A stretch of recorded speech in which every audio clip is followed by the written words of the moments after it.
முதல் உலகப் போரை பத்தி நீங்க ஸ்கூல்ல படிச்சிருப்பீங்க, டிவில நிறைய டாக்குமெண்ட்ரி பார்த்திருப்பீங்க, யூடியூப்ல நிறைய பேர் இத பத்தி பேசியிருக்காங்க.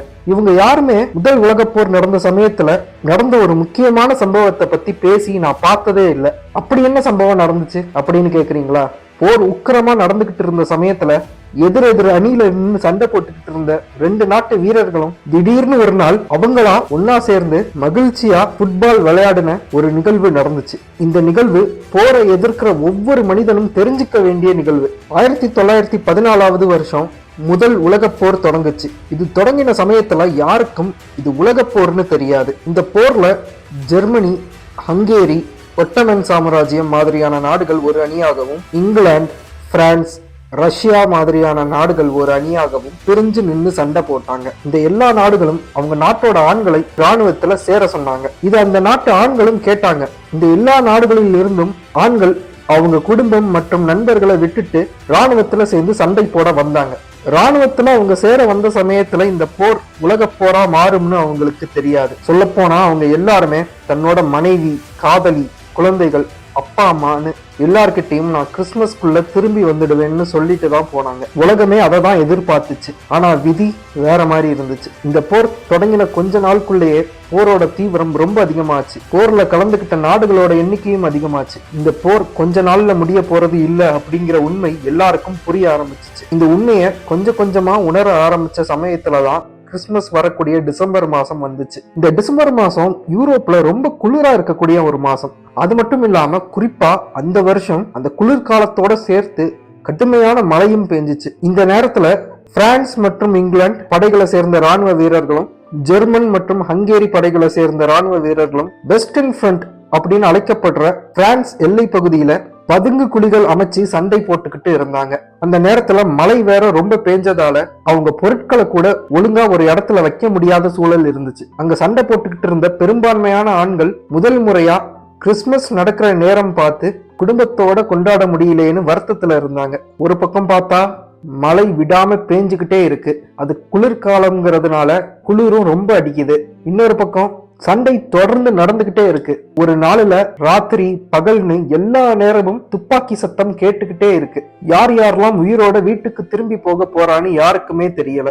தினமும் அவங்க கூட நின்று சண்டை போட்டுக்கிட்டு இருந்த வீரர்கள் சாகுறத எல்லாரும் பார்த்துக்கிட்டே இருந்தாங்க. அப்படிப்பட்ட நேரத்துல கிறிஸ்துமஸ் அன்னைக்கு திரும்பி வந்துடுவேன்னு அவங்க எல்லாரும் குடும்பத்துக்கிட்ட சொல்லிட்டு வந்தது அவங்களுக்கு ஞாபகம் வந்து அவங்கள இன்னும் வேதனைப்படுத்துச்சு. அதனால ஒவ்வொரு வீரனும் மனசுக்குள்ள அழுது தேம்பிக்கிட்டு இருந்தான். ஆனா அது எதையும் அவங்க வெளியே காமிச்சுக்கல. வெஸ்டர்ன் ஃப்ரண்ட் பகுதியில இந்த ரெண்டு நாட்டு ராணுவ வீரர்களும் ஒரு 300 மீட்டர் இடைவெளியில நின்னுக்கிட்டு தான் ஒருத்தங்களை எதிர்த்து இன்னொருத்தங்க சண்டை போட்டுக்கிட்டு இருந்தாங்க. அதனால ஜெர்மன் ராணுவ வீரர்கள் நிக்கிற பகுதியில இருந்து ஒருத்தன் இங்கிலாந்து ராணுவ வீரர்கள் நிக்கிற பகுதி பார்த்து சத்தமா கத்தினா அது தெளிவா இங்கிலாந்து வீரர்களுக்கு கேட்கும். அதே மாதிரி இங்கிலாந்து வீரர்கள் சத்தமா கத்தினா அது தெளிவா ஜெர்மன் வீரர்களுக்கு கேட்கும். அந்த மாதிரி சூழல் தான் அங்க இருந்துச்சு. ஆனா இந்த ரெண்டு நாட்டு ராணுவ வீரர்களும் ஒருத்தர் கெட்ட வார்த்தையில திட்டுறது தவிர கிறிஸ்துமஸ் வரைக்கும் வேற எதையுமே பேசல.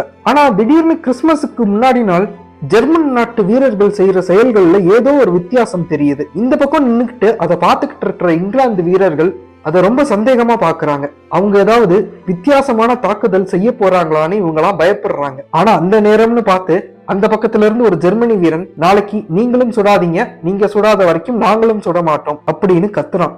இங்கிலாந்து நாட்டை சேர்ந்த வீரர்களுக்கு ஒண்ணுமே புரியல. இருந்தாலும் அவங்க கூர்ந்து கவனிக்கிறாங்க.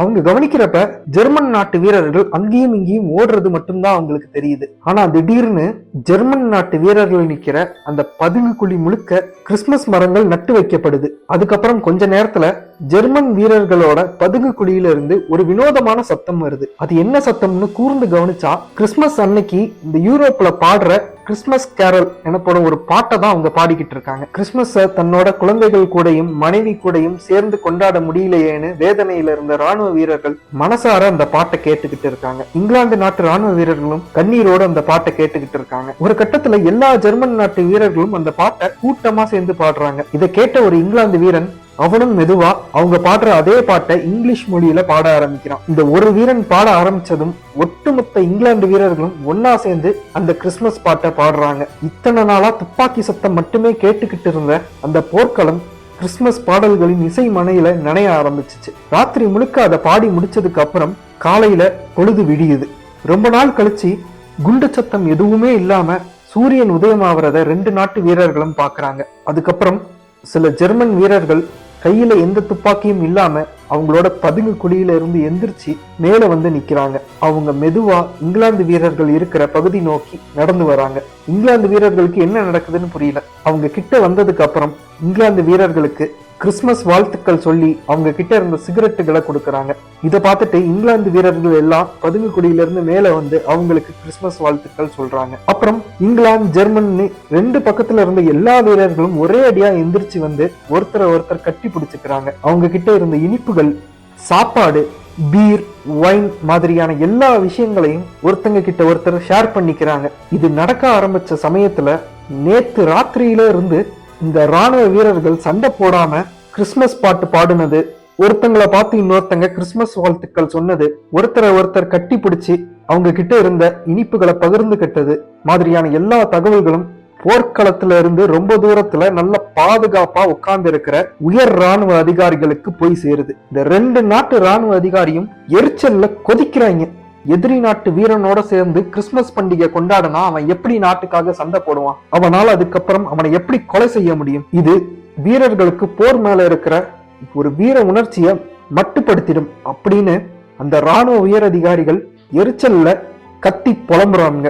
இந்த ராணுவ உயர் அதிகாரிகள் வெறி பிடிச்ச நாய் மாதிரி குலைச்சுக்கிட்டு இருந்த நேரத்துல வெஸ்டர்ன் ஃப்ரண்ட் பகுதியில கொண்டாட்டம் களை கட்டி இருந்துச்சு.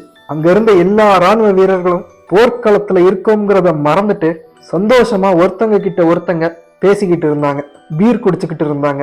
அவங்க கிட்ட என்னென்னலாம் இருக்கோ அது எல்லாத்தையும் எதிரி நாட்டு வீரர்களுக்கு பரிசா கொடுத்துக்கிட்டு இருந்தாங்க. இதுல இன்னொரு சுவாரஸ்யமான விஷயம் என்ன தெரியுமா? அந்த இடத்துல நிறைய இந்தியர்களும் இருந்தாங்க. ஏன்னா அன்னைக்கு இந்தியாவில பிரிட்டிஷ் ஆட்சி தான் நடந்துகிட்டு இருந்துச்சு. அதனால பல இந்தியர்கள் விருப்பமே இல்லாம அந்த போர்க்களத்துக்கு போயிருந்தாங்க. ஜெர்மன் நாட்டு வீரர்கள் அந்த இந்தியர்கள் கிட்டயும் வந்து நிறைய பரிசு பொருட்களை கொடுத்தாங்க. இந்திய வீரர்களுக்கு முதல்ல அதை வாங்க தயக்கமா இருந்தாலும் பின்னாடி அதை அவங்க நன்றி உணர்வோடு வாங்கிக்கிட்டாங்க. அவங்களும் தீபாவளி கொண்டாட முடியாம குடும்பத்தை நினைச்சு கஷ்டப்பட்டுக்கிட்டு தான் இருந்தாங்க. அதனால இந்திய வீரர்களுக்கும் இது ரொம்ப ஆறுதலா இருந்துச்சு. இந்த கொண்டாட்டங்கள் நடக்கும் போதுதான் இந்த 2 நாட்டு வீரர்களும் ஒருத்தங்களை பார்த்து இன்னொருத்தங்க சில கேள்விகள் கேட்கறாங்க. இங்கிலாந்து வீரர்கள் ஜெர்மன் வீரர்களை பார்த்து கேட்கறாங்க, நீங்க ஏன் இந்த போர்ல சண்டை போட வந்தீங்க அப்படின்னு கேட்டப்ப ஜெர்மன் நாட்டு வீரர்கள் சொல்றாங்க, நாங்க சுதந்திரத்தை பாதுகாக்க இங்க சண்டை போட வந்தோம் அப்படிங்கிறாங்க. இதை கேட்டுட்டு இங்கிலாந்து வீரர்களுக்கு பயங்கர அதிர்ச்சி.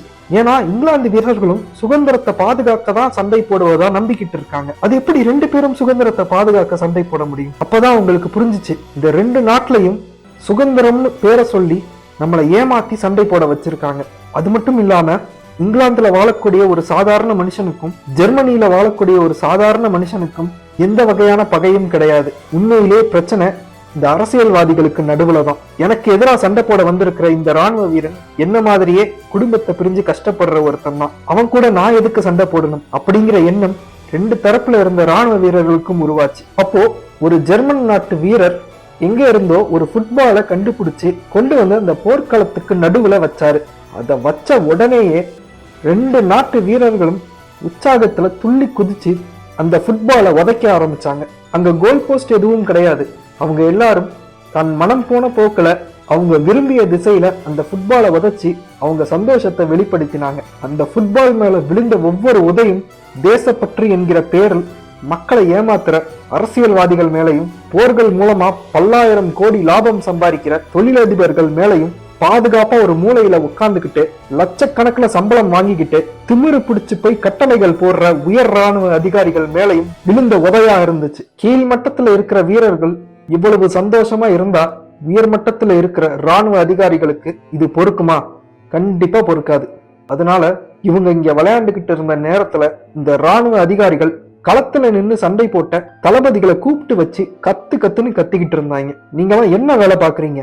உடனே நம்ம வீரர்களை திரும்பி வர சொல்லி அவங்க மேல தாக்குதல் நடத்த சொல்லுங்க, இல்லாட்டி எல்லாருக்கும் வேலை பறி போகும் அப்படின்னு சொல்லி திட்டுறாங்க. இதை கேட்டுட்டு இந்த உயர் அதிகாரிகளுக்கு கீழே வேலை செய்யக்கூடிய 2 நாட்டோட கீழ்நிலை தளபதிகளும் போர்க்களத்துல வந்து அவங்க வச்சிருந்த துப்பாக்கிய எடுத்து வானத்தை பார்த்து சுடுறாங்க. இதை கேட்டுட்டு 2 நாட்டு ராணுவ வீரர்களும் திரும்பி அவங்க இருந்த இடத்துக்கு போறாங்க. அவங்க எல்லாரும் திரும்ப பதுங்கு குழியில இறங்கும் போது ஒரு சில ராணுவ வீரர்கள் எந்திரிச்சு நின்று ஒருத்தரை பார்த்து இன்னொருத்தர் சல்யூட் அடிக்கிறாங்க. அதுக்கப்புறம் திரும்பவும் சண்டைக்கு நாம திரும்பி ஆகணும்னு ரெண்டு தரப்பு வீரர்களுமே புரிஞ்சுக்கிறாங்க. ஆனா இந்த செய்தி எல்லா நாடுகளுக்கும் போகுது. எல்லா நாட்டை சேர்ந்த மக்களும் இத பத்தி பேசுறாங்க. இந்த செய்தி ரொம்ப ஆபத்தான செய்தின்னு தெரிஞ்சுக்கிட்ட இந்த உயர் ராணுவ அதிகாரிகள் இது ஒரு கட்டுக்கதை, இது உண்மையா நடக்கலன்னு மக்களை ஏமாத்த முயற்சி செய்யறாங்க. ஆனா இந்த சம்பவம் நடந்த நாள் அன்னைக்கு நிறைய ராணுவ வீரர்கள் அவங்க சொந்தமா வச்சிருந்த கேமரா கருவிகள் மூலமா அதை போட்டோ எடுத்து இருந்தாங்க. அந்த புகைப்படங்கள் எல்லா பத்திரிகையிலையும் வெளியே வந்துச்சு. அதுக்கப்புறம் இவங்களால அது கட்டுக்கதைன்னு போய் சொல்ல முடியல. அதனால இதுக்கு முன்னாடி இருந்ததை விட பீரங்கிகள் 2 மடங்கு அதிகமா சுடப்பட்டுச்சு. அதுக்கப்புறம் கொஞ்சம் கொஞ்சமா விருப்பம் இல்லாம போனாலும் நாம சண்டை போட்டுதான் ஆகணும் என்கிற யதார்த்தத்தை ராணுவ வீரர்கள் புரிஞ்சுக்கிட்டு திரும்பவும் பிணக்குவியல்களுக்கு நடுவுல ஒருத்தரை எதிர்த்து ஒருத்தர் சண்டை போட ஆரம்பிச்சாங்க. அதுக்கப்புறம் அடுத்த 3 வருஷத்துக்கு உலக போர் நடந்துச்சு. எல்லாரும் உலக போர்ல நடந்த வீர சாகசங்களை பத்தி பேசினாங்களே தவிர இந்த நிகழ்வை பத்தி மட்டும் பேசல. இதை மறக்கடிக்க மட்டும்தான் முயற்சி செஞ்சுக்கிட்டு இருக்காங்க. அதையும் மீறி இந்த மாதிரி நிகழ்வுகள் அதிகார வர்க்கத்தோட தடைகளை உடைச்சுக்கிட்டு வெளியே வந்துகிட்டு தான் இருக்கும். போரே இல்லாத உலகத்துல மனிதர்கள் சந்தோஷமா வாழணும்னா நாம இந்த மாதிரி நிகழ்வுகளை மனிதர்களுக்கு சொல்லி கொடுத்துக்கிட்டே இருக்கணும். நாம எல்லாரும் ஒரே மக்கள் அப்படிங்கிற எண்ணம் அப்பதான் வளரும்.